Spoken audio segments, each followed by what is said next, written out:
לא לפחד, השם אלוקיך הולך איתך, עם ישראל לא מפחד, השם אלוקינו השם אחד. Bonjour à tous les auditeurs et auditrices, c'est un plaisir de vous retrouver ce matin dans votre émission du vendredi L'Univers de la Yeshiva, présentée par le Rav Mordechai Chalençon, où nous revivons ensemble la vie juive en mille et une questions. Nous avons avec nous ce matin sur Radio Judaïka Bruxelles la chance et l'opportunité de parler avec le président de Beyachad, cette association qui crée un environnement unique et dynamisant d'amour et d'amitié d'une toute nouvelle approche liée à la problématique liant les enfants à besoins spécifiques. Alors, Monsieur Bronfman, bonjour. Bonjour. Donc, avant de commencer, est-ce que vous pouvez nous résumer en quelques mots cette ASBL, cette association sans but lucratif qu'est Beyachad? Beyachad est une organisation qui s'occupe des enfants, on va dire, qui s'occupe des enfants handicapés, qui fait travaille sur l'intégration sociale et communautaire des enfants handicapés. C'est un cercle d'amitié qui se procède de rattacher à la communauté des familles entières qui sont vues coupées, stigmatisées par la différence et le handicap de leurs enfants. D'accord. Et en quoi cette approche est si différente des autres associations?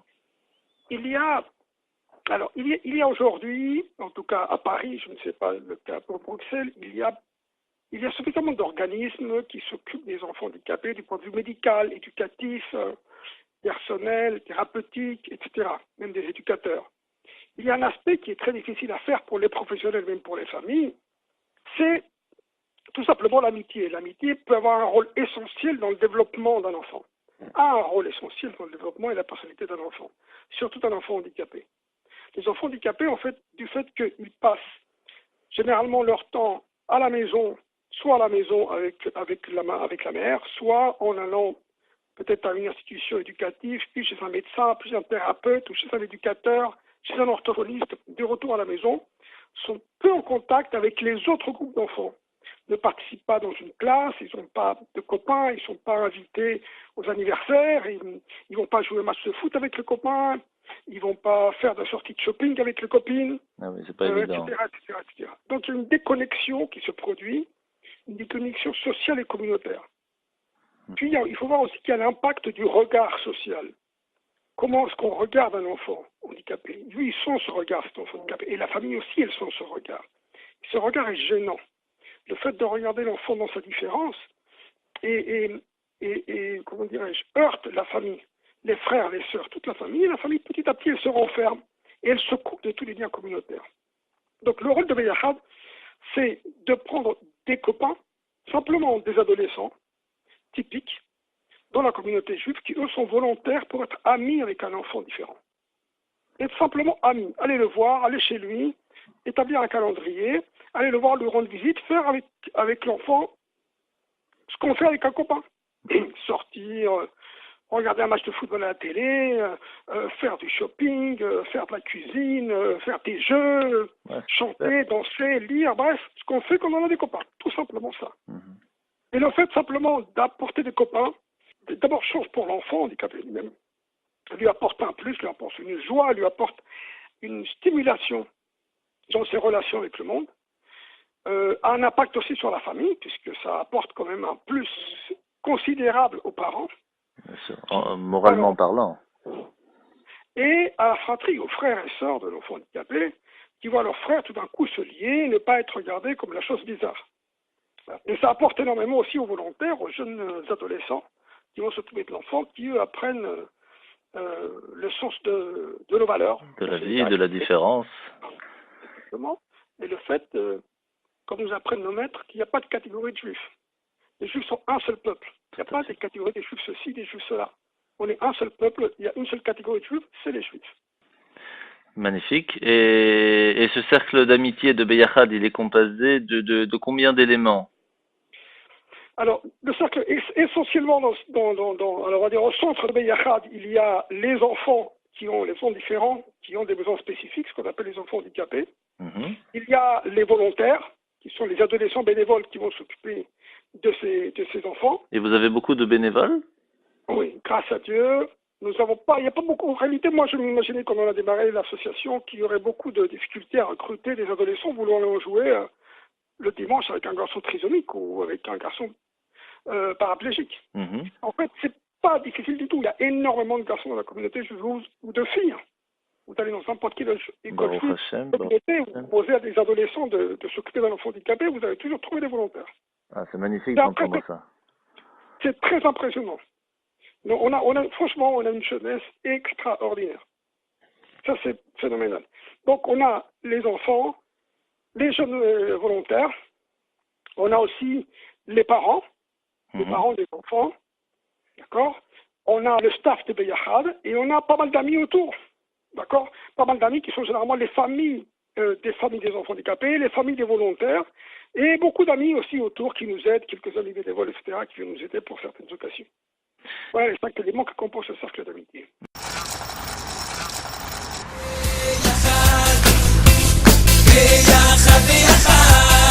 À nous de faire changer les règles de l'amitié, parler au monde le langage du cœur.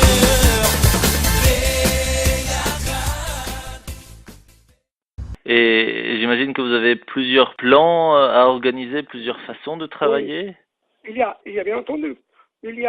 Alors, si vous voulez, au départ, l'idée c'est simplement créer le lien d'amitié. Donc, l'activité centrale, c'est ce qu'on appelle les plans à la maison, la visite à domicile. On va chez l'enfant. Mais c'est pas, c'est pas un service communautaire. On n'envoie pas quelqu'un. On présente des copains à un enfant handicapé. Et ces garçons-là ou ces filles-là vont être le copain ou les copines de cet enfant. Et ils vont aller le voir pendant au moins toute une année, voire 2 ans, voire 3 ans. C'est des vrais liens d'amitié qui se créent. C'est pas juste on rend une visite et on s'en va, on n'est pas concerné. Ouais. Il y a un lien qui se crée entre l'adolescent et l'enfant handicapé. Et ce lien perdure sur une année ou sur plusieurs années. Donc, la première activité, on va dire, c'est celle-là, c'est les plans à la maison. Nous organisons aussi d'autres activités. On a, des grandes actions, des grandes activités inclusives. Inclusive dans le sens le contraire de exclusive. Inclusive parce qu'on inclut tout le monde. Donc nous ne cherchons pas à faire des activités pour les enfants handicapés. On fait des activités pour tout le monde. Pour les enfants handicapés dans lesquelles tous les enfants sont impliqués. Il ne s'agit pas de faire des choses pour séparer les enfants différents de la communauté, mais pour les intégrer dans la communauté. Par exemple, on organise en hiver un tournoi de foot inclusif dans lequel on fait du foot en salle, dans un très bel endroit professionnel à Paris. On organise un tournoi dans lequel il y a des équipes mixtes d'enfants différents et d'enfants typiques, des enfants non handicapés. D'accord. On organise par exemple un défilé de mode pour les filles différentes qui vont passer une après-midi à se maquiller, à s'habiller, à faire des coiffures, etc. Et puis avec des professionnels qui vont bien sûr les maquiller, les coiffer, les habiller. Et après il y a le tapis rouge, les lights, les photographes. Et les tribunes avec les mamans et toutes les amies qui viennent applaudir le défilé de mode des filles de Beyachad. Sympa. Et les coiffeuses sont bénévoles en général? Oui. Tout ça c'est basé avec des bénévoles. S'il faut payer quelqu'un, on paye quelqu'un. Ouais. D'accord. S'il faut payer des professionnels. Oui, tout à fait. Non, c'est de faire un travail de haut niveau parce qu'on fait pas. Nous, on fait de la justice, pas de la charité. Ouais. Donc, ce qu'il faut faire, c'est apporter la même chose qu'on apporte aux autres. D'accord. C'est pas, les enfants différents ne méritent pas des choses au rabais. On fait les choses au même niveau qu'on fait pour tout le monde, même mieux. On fait par exemple une grande fête de Purim. Le dimanche qui précède Purim, là nous venons de réaliser une énorme fête à Paris, dans un magnifique endroit qui s'appelle le Palais des Congrès de l'Est parisien, sur presque 5000 mètres carrés, de jeux, de châteaux gonflables, des laser games. Il y avait une scène avec 11 chanteurs qui sont venus chanter avec des enfants handicapés. Il y a eu presque 2000 personnes qui sont venues pour fêter les enfants. Les enfants handicapés sont montés sur scène, chanter avec les chanteurs. Bon, c'était quelque chose d'extraordinaire. Magnifique. Mais c'était pas pour les enfants, c'était pas quelque chose pour faire. On séparait spécial pour les enfants handicapés. On fait pour autour des enfants handicapés, tout le monde est invité. Et il y avait tout le monde, effectivement. On fait un pique-nique, par exemple, aussi, inclusif, où tout le monde vient à la fin de l'année, vers le mois de juin, avec toutes les familles, les enfants handicapés, les volontaires, les frères et sœurs, etc. Et voilà, quelques sorties, on fait des activités au moment des fêtes juives, pour Pessah, Rosh Hashanah, etc. avec les autres. Donc ça, c'est Un grand ça, défi à la grand-mère, on défile avec toute la communauté. Bref, dès qu'on peut intégrer dans les grandes activités communautaires les enfants différents, on les intègre. ouais. Ça, c'est par rapport à l'enfant en lui-même. Mais par rapport aux familles, par rapport aux frères et sœurs, les parents, tout ça aussi, ils ont besoin de remonter le Oui, moral. il y a un groupe de soutien qui s'est formé Mhm. autour de Madame Bronfman. Il y a un groupe autour des mamans. Il y a un club des mamans. Ah, Les mamans, elles se retrouvent entre elles plusieurs fois par an au restaurant, dans des grands groupes, ou parfois dans des petits groupes dans les restaurants, c'est pareil. Ils ont des groupes à eux où elles ne retrouvent que entre elles pour parler entre elles. Où on retrouve toutes des femmes, par exemple, des dizaines de femmes il y a une difficulté spécifique d'être maman d'un enfant handicapé par rapport au regard des autres, à l'explication de ce qu'on est, de ce qu'on vit, des sentiments qu'on a, etc. Là, elles se retrouvent entre elles, elles discutent entre elles. Non seulement elles n'ont rien à prouver, elles n'ont rien à expliquer, puisque tout le monde comprend, puisque tout le monde dit la même chose, mais de plus, il y a là des femmes qui vivent les mêmes difficultés ou qui les ont vécues avant les autres. Vous avez une maman, par exemple, qui a un enfant qui est trisomique, qui a 6 ou 7 ans, et elle rencontre des difficultés d'apprentissage, de médecin, d'habillement, de piscine, de dentiste, de tout ce que vous voulez. Mais à côté d'elle, elle va trouver une maman qui a un enfant trisomique, qui a 16 ans, qui a déjà vécu tout ça, qui va lui expliquer exactement qui est le bon médecin, qui est le bon dentiste, comment l'habiller, quelle est la bonne école, quelle est la bonne personne à contacter pour ceci, pour cela. c'est une façon de pouvoir apprendre facilement et... Ça s'appelle un réseau d'entraide. Ouais, tout à Je vais fait. vous donner un exemple. Il y avait une maman qui avait besoin une maman qui était désespérée, qui venait d'arriver, et là, un enfant qui est autiste, et elle avait besoin d'aller chez le médecin, chez le dentiste. Avec son enfant, elle avait énormément de difficultés à asseoir son fils autiste sur le fauteuil du dentiste, parce que l'enfant ne supportait pas de s'asseoir avec le dentiste. Et le gosse, il avait 16 ou 17 ans, et c'était impossible, elle ne savait pas comment faire, elle était désespérée, son fils avait des caries, elle ne savait pas quoi faire. Et la dame qui était aussi à côté de lui dit, tu le viens de chez moi, je suis dentiste et j'ai un enfant autiste, et je sais exactement comment il faut faire. Ah, c'est magnifique. Voilà, c'est des solutions toutes simples, des fois qu'on trouve à côté. Il y avait une maman qui avait besoin d'un conseil légal. Il y avait 3 mamans avocates qui connaissaient exactement le problème et qui lui ont résolu le problème en 10 minutes. Parce que, par exemple, il y a un réseau, avec les réseaux sociaux, WhatsApp ou Facebook, etc., elles se communiquent entre elles toutes les informations. Mais oui. Donc, il y a un puissant réseau d'entraide entre mamans qui joue un rôle très, très important dans le soutien aux familles. Alors, comment est-ce qu'une personne qui aurait des questions pourrait vous contacter alors? Il y a une page Facebook, d'accord? Beyachad, le cercle d'amitié. Comment s'écrit Beyachad? B-E-Y-A-H-A-D. A-H-A-D. Très bien. Et donc sur cette page Facebook, on peut retrouver... On peut nous laisser des messages. Il y a un site internet aussi, beyahad.fr, sur lequel on peut nous laisser des messages. Sinon, il y a mon numéro de téléphone que je vous ai communiqué. Il y a Paris, le 06 19 68 12 40. Si les gens peuvent m'appeler ou m'envoyer un message, etc. Magnifique. Mais tous ces programmes et activités, j'imagine que, à part les bénévoles, ça ne peut être rendu possible que grâce à l'aide et au support de chacun. Alors comment serait-il possible de vous soutenir? Alors pour nous soutenir, on peut envoyer des dons par chèque, par virement, ou nous contacter pour qu'on puisse donner plus de détails sur les dons. Donc par le même moyen que j'ai donné tout à l'heure, je vais vous donner une adresse mail aussi, dans laquelle on peut nous envoyer un message. D'accord? Donc il suffit d'envoyer à direction@beyahad.fr. B-E-Y-A-H-A-D.fr. Très bien. Eh bien, merci beaucoup d'avoir répondu présent ce matin sur Radio Judaïka pour parler de cette association vraiment magnifique qui aide toute la communauté, celle de Beyachad. Nous vous souhaitons de réussir, de continuer dans cette entreprise extraordinaire de Havat Israël. Be'atzlacha et Shabbat Shalom. À bientôt, Bezrat Hashem. Que dans de bonnes nouvelles. Merci beaucoup, Rav Sanson, et bonjour à tous les auditeurs de Radio Judaïka Bruxelles. À bientôt. À bientôt, Shabbat Shalom. Shalom.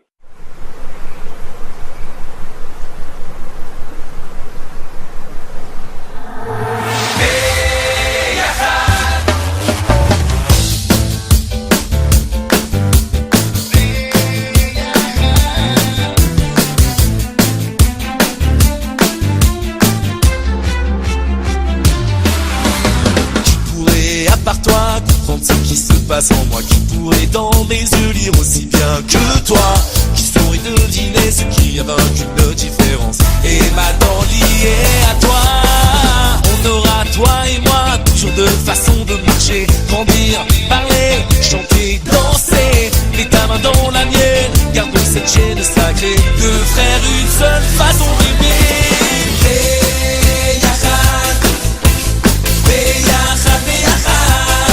À nous de faire changer les règles de l'amitié, parler au monde le langage du cœur.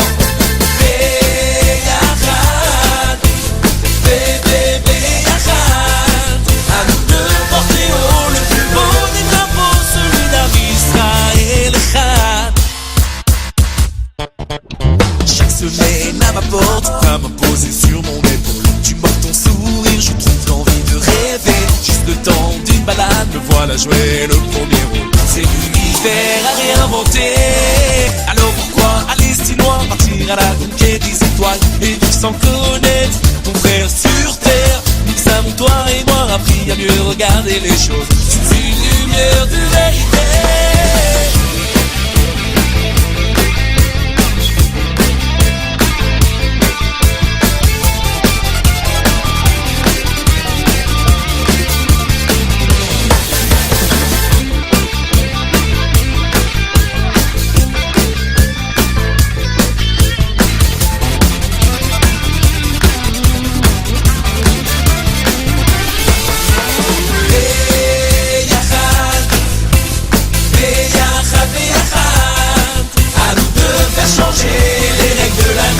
Parler au monde le langage du cœur.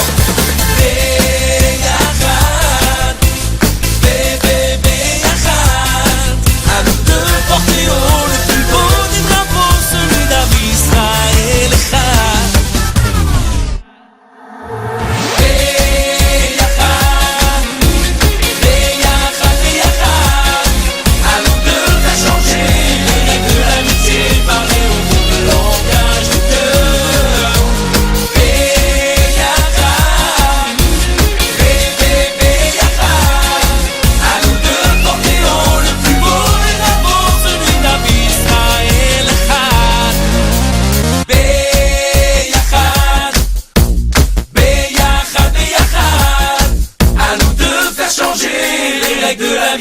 Parler au monde le langage du cœur. Beyachad, Beyachad. À nous de porter haut le plus beau des drapeaux, celui d'Israël Echad. Beyachad, Beyachad, Beyachad. À nous de porter haut le plus beau des drapeaux, celui d'Israël.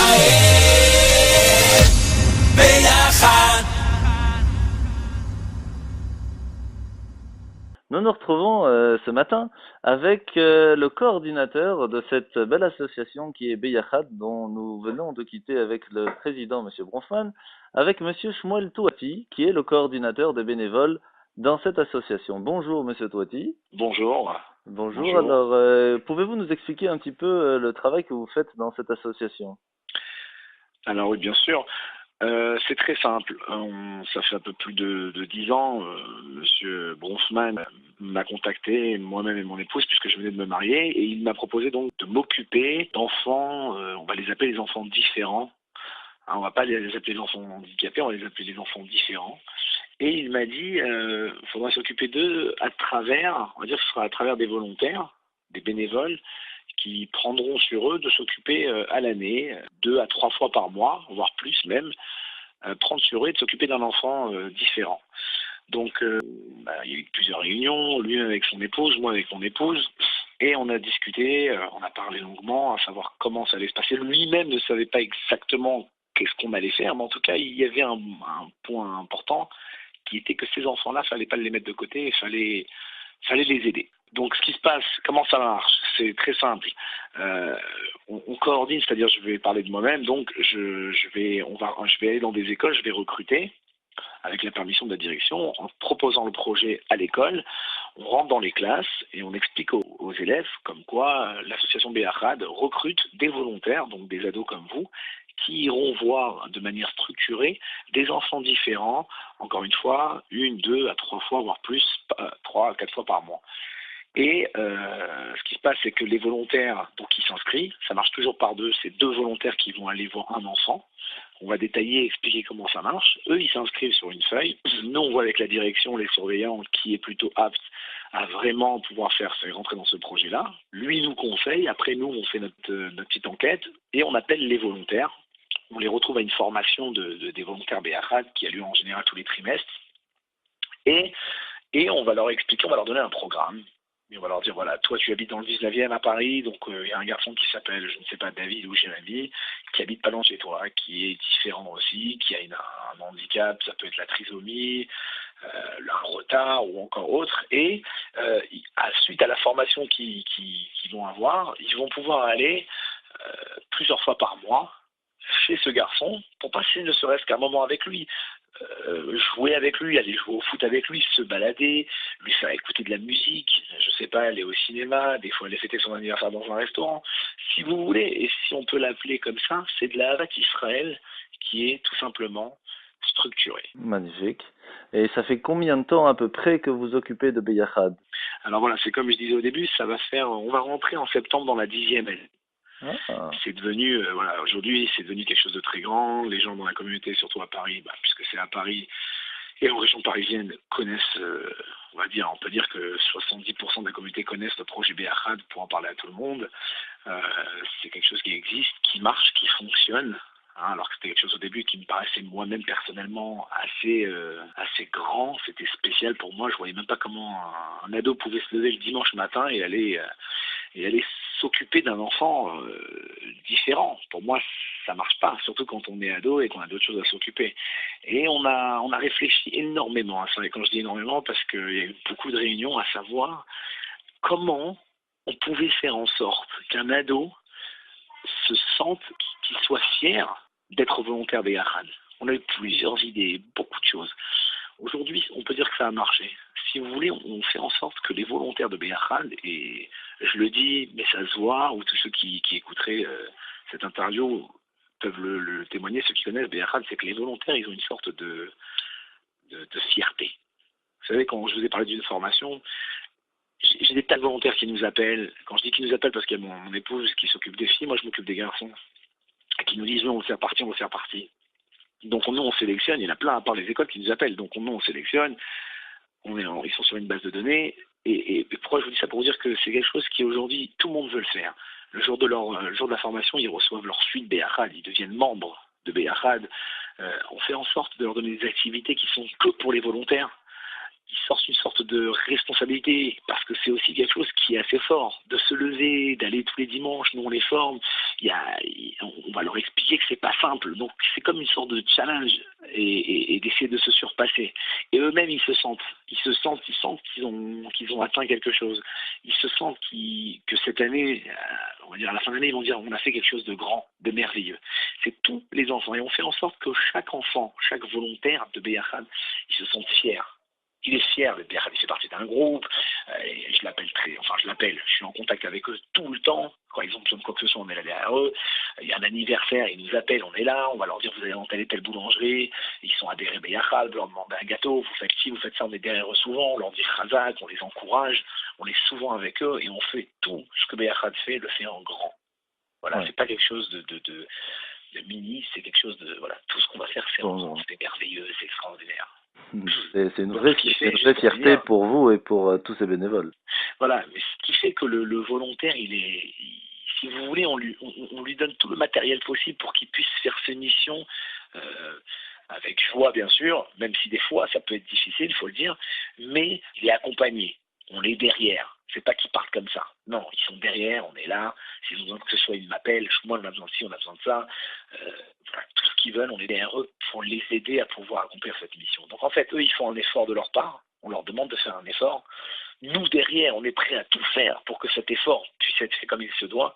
Donc en fait, voilà, ils se sentent, on leur demande un effort, mais c'est pas un effort où on leur dit allez tout seul dans le désert, débrouillez-vous, soyez des hommes, montrez-nous ce que vous pouvez faire. Non, on leur dit d'aller faire une mission qui est des fois, on peut l'appeler extraordinaire, et en même temps on les accompagne derrière. Donc voilà, ils se sentent Mais alors la formation, elle dure aidés. combien de temps à peu près? Parce que ça doit être du suivi, j'imagine. Alors, la formation, elle va durer, elle dure une matinée entière. En général, elle démarre à 10 heures et elle finit vers midi et demi, 1 heure. Il y a plusieurs phases dans la formation. Ils arrivent, donc il y a un petit déjeuner qui est servi pour les volontaires. Donc je vais ouvrir la formation. Il y a Monsieur Bronfman aussi qui est là, qui va leur parler de tout ce qui est l'approche de l'handicap. C'est-à-dire, c'est bien beau de faire une mitzvah, mais en même temps, s'ils n'ont pas les moyens et ils ne savent pas comment parler, comment réagir, comment agir devant des enfants qui sont différents, ils peuvent se retrouver un peu en état d'échec. Donc, M. Bonfin va leur parler de quelle est quelle approche à avoir pour les enfants trisomiques, l'autisme, les retards mentaux, le handicapé moteur, quelle est la différence avec un enfant dit normaux et un enfant qui va être différent. Voilà, plusieurs choses. Ils vont avoir quelques connaissances qui sont basiques. Après, moi, je vais leur parler du programme de Béachad en lui-même, qu'est-ce qu'on attend d'eux, que chaque fois qu'ils finissent une mission, ils doivent nous prévenir, ne jamais dire qu'on va faire et qu'on ne le fait pas, à moins que ce soit prévenu en avance. On leur donne le programme à l'année, Hanouka, Pourim, Pessah, etc., qu'il y a des fois, à part toute leur mission, on se retrouve tous ensemble pour les fêtes du calendrier juif, si vous voulez. Toujours une semaine avant la fête en question, on se retrouve tous ensemble. Il y a Hanouka, etc. Donc ça, c'est la formation. Et à la fin de la formation, ils reçoivent leur suite Béachad. C'est un moment important parce que tout le monde l'attend dans la communauté. Vous pouvez voir souvent dans la rue, vous êtes dans le 19e, Créteil, Sarcelles. Vous voyez souvent des ados avec un suite Béachad. C'est un peu c'est l'habit de l'association, quoi, si vous voulez. Ça ne se donne pas à tout le monde et pas tout le monde peut l'avoir. C'est une grande fierté pour eux. C'est une fierté. C'est juste pour finir aussi sur ça, c'est qu'on l'a fait il y a 3-4 ans. Un volontaire qui dépassait 3 ans de volontariat, là, qui était volontaire Béachad, au bout de 3 ans, il recevait un suite spécial. Ça s'appelait certificat de volontaire. Ah. C'était écrit sur la manche. C'est très, voilà, c'est très. C'est le capitaine de l'équipe. Voilà, c'est très fort. Il y en a beaucoup qui l'ont, puisqu'il y en a qui ont dépassé les 6 ans dans Béachad, qui ont été volontaires pendant 6 ans. D'ailleurs, le plus ancien de Béachad, là, il a fait 5 ans et quelques. Il va finir 6 ans de Béachad de volontariat. Avec le même enfant, bien sûr. Et quels sont un peu les événements que vous avez organisés alors? Alors, les événements qu'on organise, il y en a plusieurs dans l'année. Si vous voulez, il y a des événements comme par exemple Hanouka, Pourim, juste avant Pessah, où on va essayer de se retrouver tous ensemble, c'est-à-dire toutes les familles de Béachad avec les volontaires. Hanouka, ça peut être dans un grand théâtre. Pourim, je vais vous expliquer, en plus cette année il y a eu quelque chose de très très grand qui a été organisé pour toute la communauté, pas seulement pour Béachad et l'entourage, mais pour toute la communauté de Paris, région parisienne. Et après on a encore d'autres événements. Pessah, et à la fin de l'année, le dernier jour de Béachad, on se retrouve tous ensemble dans un parc. Mais je vais m'arrêter puisque vous me demandez la question. Cette année, on a fait tous les ans, on fête le fameux Pourim party de Béachad. C'est une semaine avant Pourim. On est dans une grande salle. Notamment, ça se passait à Rue Petit pendant 4 ans, où on réunissait tous les volontaires avec tous les enfants. Wow. Avec la musique, avec la musique, des structures gonflables, des jeux, c'était très sympa. Ça se passait à Rue Petit, Rue Petit, l'école Betrana, qui est dans le 19e, ils ont une grande salle en bas. Ça se passait on l'a fait pendant 4 ans. Donc toujours une semaine avant Pourim, une semaine ou 2 semaines. Et d'année en année, les gens ont été intéressés. Il y a des gens qui venaient voir. Bon, la première année, on était 200, la troisième année, on a été 300, 400, cette troisième année, voilà, c'est au fur et à mesure, les gens entendaient ce fameux événement, les gens ont voulu venir voir.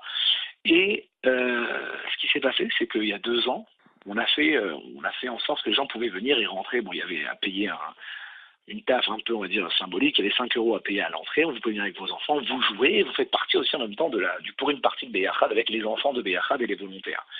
Et plus ça a avancé, plus on a amené des musiciens, on a amené des chanteurs, des grosses structures, etc. Moi-même qui est dans la musique, avec les collègues, les chanteurs, etc., les musiciens, ils venaient chanter avec plaisir, ils venaient jouer avec plaisir, ils viennent tous et donc vous avez eu beaucoup de chanteurs qui sont venus bénévolement alors? Oui, alors voilà, il y a 2 ans, on a amené 2-3 chanteurs, l'année dernière, on a amené 4-5 chanteurs, et là, cette année, on a amené vraiment, puisqu'on porte le nom de Béachad, qui veut dire ensemble, on a amené tous les chanteurs de la place de Paris. Waouh, c'est magnifique. Tous les chanteurs qui sont connus sur la place de Paris. Et là, cette année, ça a été très grand, puisqu'on a eu, d'après la police et la SPCJ, on a eu 2000 entrées dans un grand, si on peut appeler ça si vous voulez, c'est à Port de Montreuil. Ça s'appelle le Palais des Congrès de Montreuil, d'ailleurs. c'est immense. C'est sur 5000 mètres carrés.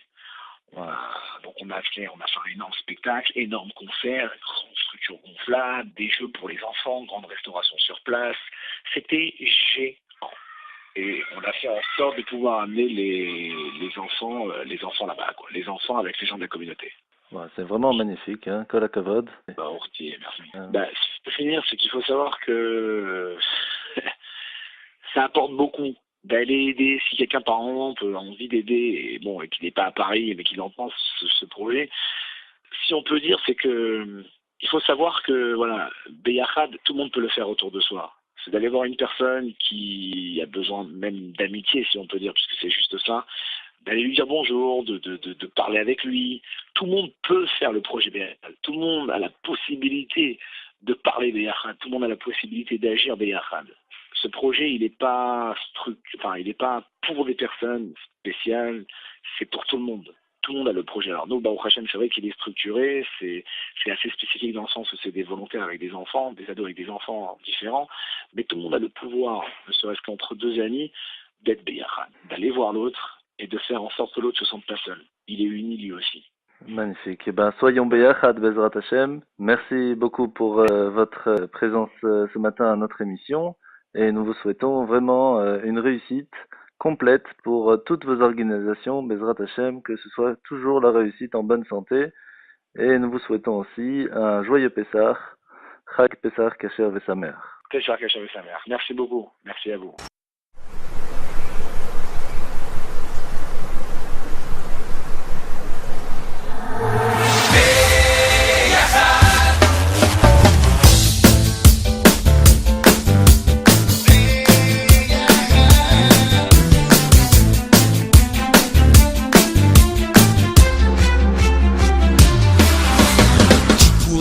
Par toi, comprendre ce qui se passe en moi, qui pourrait dans mes yeux lire aussi bien que toi, qui saurait deviner ce qui a vaincu une différence et maintenant lié à toi.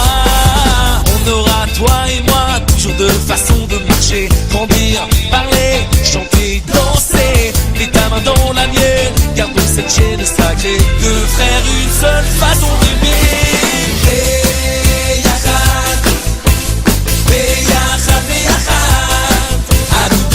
Changer les règles de l'amitié, parler au bon langage du cœur. Beyachad, Beyachad, à nous de porter haut le plus beau des drapeaux, celui d'Am Israël Echad. Beyachad. Nous revoilà après la pause musicale et nous avons la chance d'avoir avec nous Menachem Lévy et son orchestre. Alors bonjour. Bonjour à toi, bonjour à tous les auditeurs. Alors comment est-ce que vous avez pu arriver à faire un orchestre? Quel a été votre chemin un petit peu? Alors moi la musique, c'est une longue histoire. Moi j'ai depuis tout petit, je commence déjà à chanter. J'ai chanté déjà étant enfant pour des CD du Glen Israël avec Yosef Brahmi. Puis un peu plus tard, lorsque j'étais à la Yeshiva, il y a de là 3 ans, on a fait appel à moi pour participer à un album de Nigunim Chabad, donc dirigé par Moshe Laufer avec d'autres chanteurs comme Mendy Ziroufi, Shlomo Simcha et d'autres. Et maintenant, depuis quelques années, j'ai mon orchestre. Donc, je me produis pour différentes marchot, des mariages, des bar mitzvot, sur Paris, sur la France, et voilà. Partout. Voilà tout. Magnifique. Exactement. Et j'ai su que vous avez eu l'opportunité d'être bénévole dans l'orchestre de l'association Beyachad que nous avons parlé ce matin. Alors, pouvez-vous nous parler un peu de l'ambiance sur place? Tout à fait. Alors, c'était un événement pour une partie. Donc pour l'association Beyachad qui fait un très grand travail et qui s'occupe de réjouir donc les enfants différents, les enfants qui en ont vraiment besoin. Donc Shmuel Twati, donc qui est chanteur également et qui en parallèle fait partie de cette association, m'a sollicité, ainsi que d'autres chanteurs. On était quand même une bonne dizaine donc pour venir participer, chanter bénévolement pour cette belle cause. Donc bien sûr j'ai accepté et donc il y avait énormément de monde, il y avait il me semble, plus de 1500 personnes. Wow. Donc, c'était très impressionnant, il y avait une très belle ambiance et voilà, ça fait toujours plaisir de se produire bénévolement pour des causes voilà qui nous tiennent à cœur. Super, bah magnifique, bravo à ce que vous faites. Et puisque vous avez vous-même un orchestre, donc j'imagine que vous jouez un peu partout en Europe. Alors si quelqu'un de Exactement, Bruxelles, exactement. J'ai même été à travers, enfin j'ai même dépassé les frontières de l'Europe. Quelquefois ça m'est arrivé. J'ai fait un peu l'Afrique, j'ai fait l'Allemagne, j'ai fait Israël bien sûr. Donc effectivement, on s'exporte un petit peu comme on peut. c'est super, mais alors que si quelqu'un de Bruxelles a envie de vos services, comment est-ce qu'il doit faire pour une bar mitzvah, un mariage? Avec grand plaisir, avec grand plaisir. Je me ferai un plaisir de me déplacer. Écoutez, le plus simple c'est de se rendre sur mon site internet menachemlevi.com. Dessus vous allez pouvoir trouver quelques vidéos de nos prestations et surtout tous les coordonnées nécessaires pour me contacter, moi ainsi que mon orchestre. Voilà, je suis disponible pour toute smachot avec grand plaisir et voilà, que dans des smachot, espérons. Bezrat Hashem. Alors j'ai vu que vous avez fait un clip Veyatzmach, c'est ça? Alors c'est pas un clip, c'est une chanson en fait. J'ai lancé mon premier single en début d'année, sur les mots Veyatzmach, donc qui est une partie du Kaddish. Donc c'est un single qui a été composé et arrangé par Moshe Lofer. Qui est dans un style assez chassidique, classique. Puis en ce moment, je me dirige vers un style un peu plus varié, tout en restant dans le chassidique. Mais voilà, le premier single que j'ai lancé, c'était Veyatzmach. Elle est d'ailleurs disponible sur mon site internet. Donc si les auditeurs veulent l'écouter, ils peuvent le trouver sur mon site internet. Eh ben, magnifique, merci pour tout et je vais laisser maintenant l'occasion à tous les auditeurs et auditrices d'écouter ce magnifique single et je vous remercie de votre gentillesse d'avoir bien répondu à notre émission ce matin. Merci beaucoup et Shabbat Shalom, à bientôt, Be'atzlacha. Merci à vous, au revoir.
Après cette pause musicale et nous allons passer aux questions des auditeurs. Nous avons avec nous un cher jeune homme très gentil. Alors on vous écoute, comment vous appelez? Bien le bonjour, donc je m'appelle Daniel. Enchanté. Alors, je crois que vous avez une question pour nous ce matin. Tout à fait. Donc j'aimerais savoir si vous pourriez m'expliquer donc quel est le phénomène du rêve et puis On les interprète. comment voilà on les interprète. Merci. C'est une excellente question. Est-ce qu'on peut interpréter les rêves, oui ou non? Eh bien, la réponse, mon cher Daniel, pour cela, il va falloir que je vous raconte ce qui est écrit dans la Masechet Brachot, donc dans le Talmud Berachot à la page 56a. On raconte un homme de Babylonie qui était réputé pour interpréter les rêves, et son nom c'était, évocateur de son travail, Bar Edia, celui qui interprète. Alors il y avait énormément de personnes qui venaient lui rendre visite pour connaître la signification de leurs rêves, et de par le monde on le connaissait comme le meilleur interprète. Malheureusement, et cette chose était assez certaine, c'est que cet homme il avait une cupidité sans pareille, et son amour pour l'argent était sans limite. Et c'est pour cela que celui qui lui offrait de l'argent pour l'interprétation de ses rêves, alors il lui donnait une bonne interprétation, mais dans le cas contraire, il lui donnait une mauvaise interprétation. Alors une fois, un soir, deux célèbres Amoraïm de la Mishnah, Abaye et Rava, firent chacun de leur côté exactement le même rêve, et différents versets tirés à la fois de Sefer Dvarim et du Sefer Kohelet sont apparus devant leurs yeux, tout à fait enchevêtrés. Et donc ils se sont réveillés, et pour avoir connaissance de leurs rêves, ils sont partis tous les deux chez Bar Edia. Abaye, qui lui connaissait le mystère des mauvaises interprétations de Bar Edia, il lui a fait glisser dans sa poche une coquette somme d'argent. Et Rabat, par contre, qui lui ne pouvait jamais s'imaginer un instant que le bien et le mal auraient pu être interchangeables dans la signification d'un rêve, ne lui a donc rien donné. Alors voici que de Bar Edia lui demande à Abaye quel est ton rêve, et lui dit voilà, un verset de malédiction tiré du Sefer Dvarim est apparu devant mes yeux, et il lui dit voilà, il est écrit que ton bœuf sera égorgé sous tes yeux, tu ne mangeras pas de sa chair, etc., etc. Alors Abaye lui dit mais est-ce qu'on m'aurait maudit du ciel? Et Bar Edia lui dit non, chas v'shalom, chas v'chalila, qu'à Dieu ne plaise. Il a calmé tout de suite, il lui dit au contraire, on a voulu t'annoncer une très bonne nouvelle. Tes affaires vont largement prospérer. Tu vas être tellement occupé que même lorsque tu vas tuer un bœuf, tu n'auras pas le temps de manger. Ok. Alors Abaye était très heureux bien sûr d'entendre une si belle signification de son rêve, mais il lui a dit j'ai encore quelque chose. Alors il dit j'ai vu encore deux autres versets. J'ai vu qu'il était écrit tu engendras des fils et des filles et ils ne seront pas à toi. Et le second verset, c'était écrit « Tes fils et tes filles seront livrés à un peuple étranger ». Alors Bar Edia lui dit « Tu sais, d'après moi, même ça, ce sont des bonnes nouvelles ». Après mûre réflexion, il lui dit « Tu engendras beaucoup de filles et tu les marieras toutes, mais comme ils habiteront loin de toi, ils vont te paraître comme en captivité, chez des étrangers. » Alors il lui dit « Mais par rapport au second verset, il lui dit « Tu voudras marier tes enfants à la famille proche, et ta femme voudra le faire à sa famille proche. Et comme dans l'affaire, elle aura gain de cause, alors ça va te paraître avoir été donné à un peuple étranger. » Et déjà le cœur d'Abaye était beaucoup plus léger.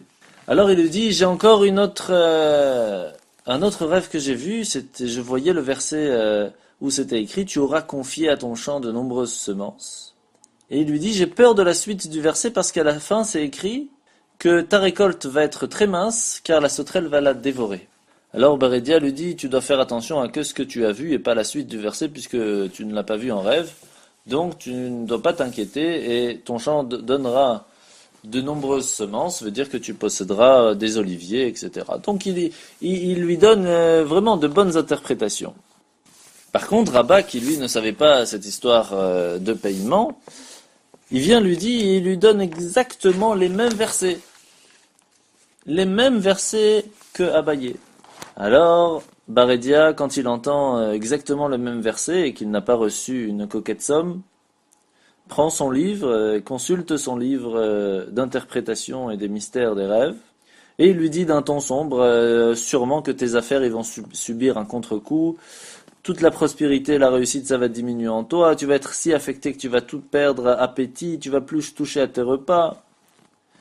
Et alors il lui dit au rêve par rapport aux fils, aux filles, etc. Il lui dit voilà, ta femme va mourir, tes enfants aussi. Le pauvre il sort de là, Vraiment, il est cassé. Alors sans rentrer dans le détail, là-bas dans le Talmud, c'est écrit tous les rêves qui sont expliqués. Jusqu'au moment où, entre-temps, il a appris que Barédia désirait être payé en échange des interprétations, et c'est pour cela, c'est pour cela que, quand il l'a compris, pour le prochain rêve qu'il a rêvé du chapitre 136 des psaumes, qui est appelé la louange des Mitzri, il vient pour lui demander l'interprétation de son rêve et lui donne un petit peu d'argent. Et à ce moment-là, il lui dit, sache que des miracles vont t'arriver à toi seulement. Et quelques jours plus tard, Rabba a embarqué sur un bateau qui devait l'amener dans une autre ville, et en se promenant sur le pont du navire, à sa grande surprise, il rencontra Barédia lui-même, et il commence à discuter avec lui. Alors, Barédia commence à réfléchir et lui dit, mais comme je l'ai prédit, il va se produire dans les prochains jours un miracle pour toi, et si le bateau va couler, alors tout le monde va mourir sauf toi, le miracle sera seulement pour toi. Alors il a préféré partir du bateau, il se sauve. Et il n'a pas remarqué qu'en se sauvant, il a laissé tomber le livre avec lequel il consultait pour l'interprétation des rêves. Alors, Rabba ramasse le livre et lui dit « Barédia, reviens, tu as oublié ton livre !» Et lui, il se sauve encore plus vite.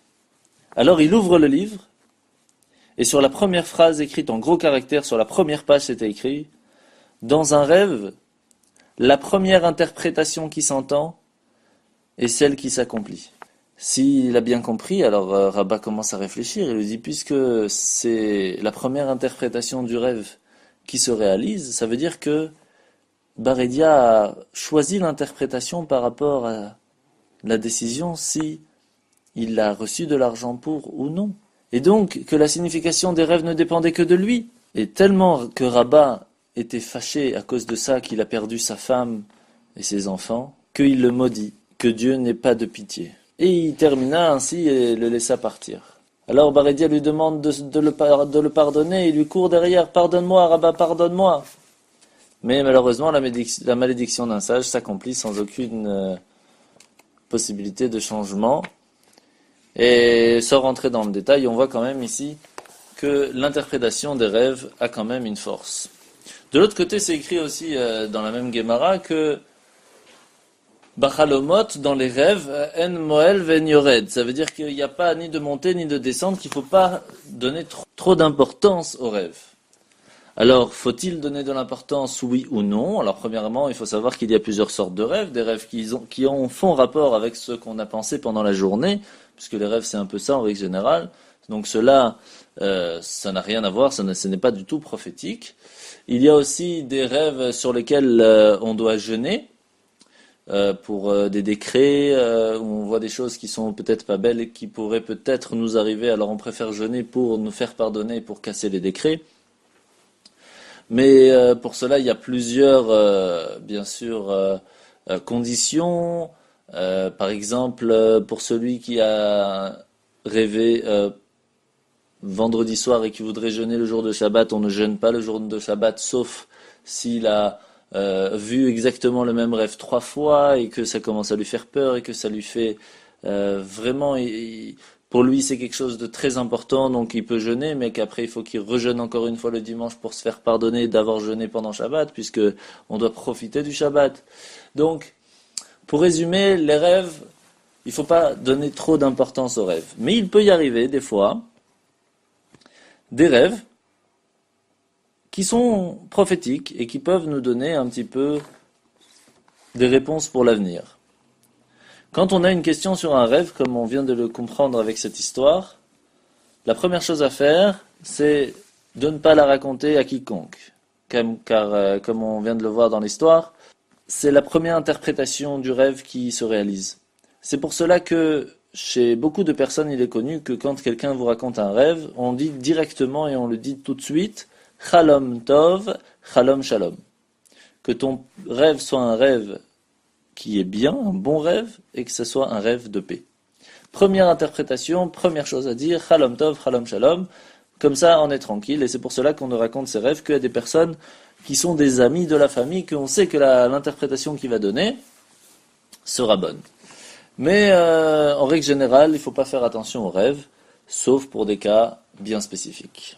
Alors il y a des rêves qui sont clairement écrits sur lesquels il faut jeûner, comme par exemple celui qui rêve que les poutres de sa maison tombent, donc c'est pas très compliqué à comprendre, ou même celui qui rêve d'avoir perdu toutes ses dents, ou des dents simplement, parce que le mot shinaim en hébreu vient du mot aussi shana, des années, donc l'interprétation est compréhensible qu'elle n'est pas très belle, et c'est pour cela qu'on peut simplement donner une bonne interprétation à ça pour changer le décret.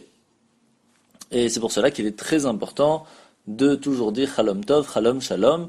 De l'autre côté, si une fois, deux fois, trois fois on fait un rêve qui est un peu comme ça difficile ou qui fait peur à la personne, alors oui, il est bien peut-être de jeûner un jour, ou pour une personne qui est fragile et qui est faible et qui n'a pas la possibilité de jeûner, de offrir à la tzedaka 2 repas, ou la valeur en tout cas de 2 repas à la tzedaka pour faire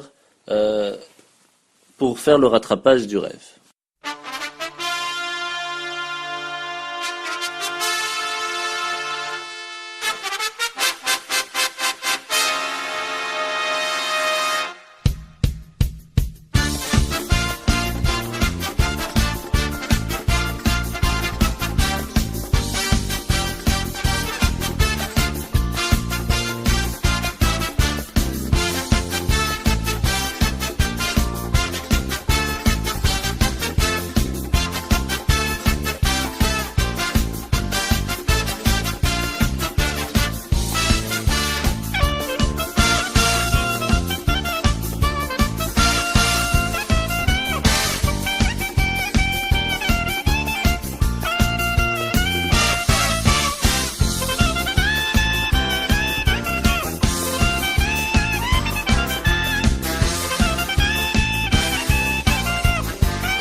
Merci à toi Daniel, merci encore à toute l'équipe de Beyachad, merci d'avoir répondu présent et d'avoir bien voulu participer à cette émission. Et n'oubliez pas bien sûr de les soutenir sur beyachad.fr. Je vous rappelle pour toutes les dames et les jeunes filles, lors de l'allumage des bougies de Shabbat, cette semaine ce sera à 18h25 et Shabbat se finira bien sûr le samedi soir à 19h31. Nous lirons la paracha à la Torah, Vayakel et Pekoudé, donc 2 parachats ensemble, plus le maftir de Parashat Para, cette paracha très importante à écouter, la paracha de la vache rousse. Je vous rappelle donc l'importance de Shabbat, d'aller à l'office chacun dans sa synagogue respective. Pour ceux qui désirent prier avec nous à la yeshiva le vendredi soir ou le samedi matin, sachez que nous avons, et toute l'année, le Tchoulant de Pnina le samedi matin. C'est ainsi que finit notre émission. Rendez-vous donc vendredi prochain de 9h à 10h sur Radio Judaïka FM 90.2. Merci encore à nos invités et Shabbat Shalom.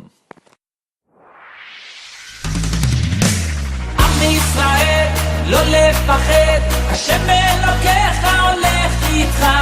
עם ישראל לא מפחד, השם אלוקינו השם אחד.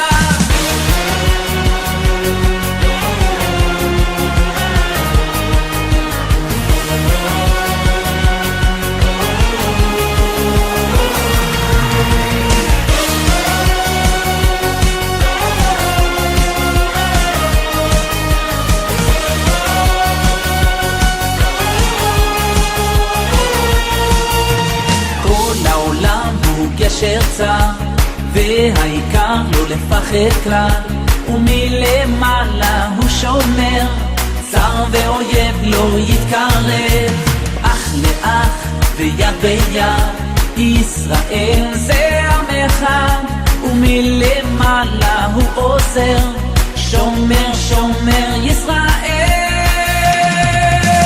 עם ישראל לא לפחד, השם אלוקיך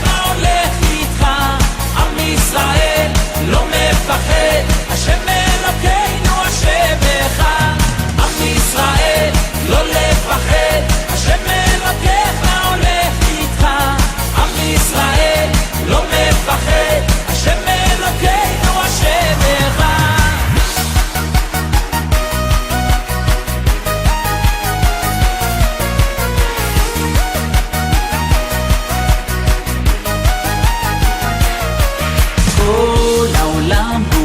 יצא, והעיקר לא לפחד כלל, ומלמעלה הוא שומר, שר ואויב לא יתקרב. אח לאח ויד ביד, ישראל זה עמך, ומלמעלה הוא עוזר, שומר שומר ישראל.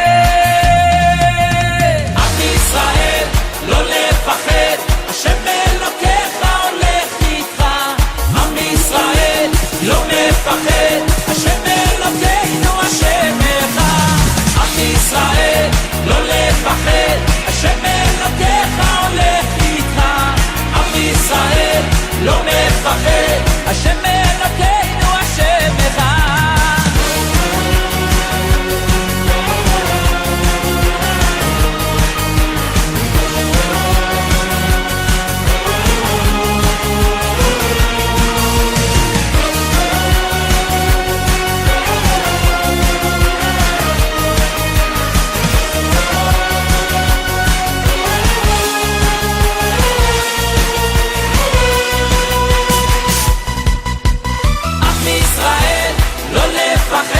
השם אלוקיך הולך איתך.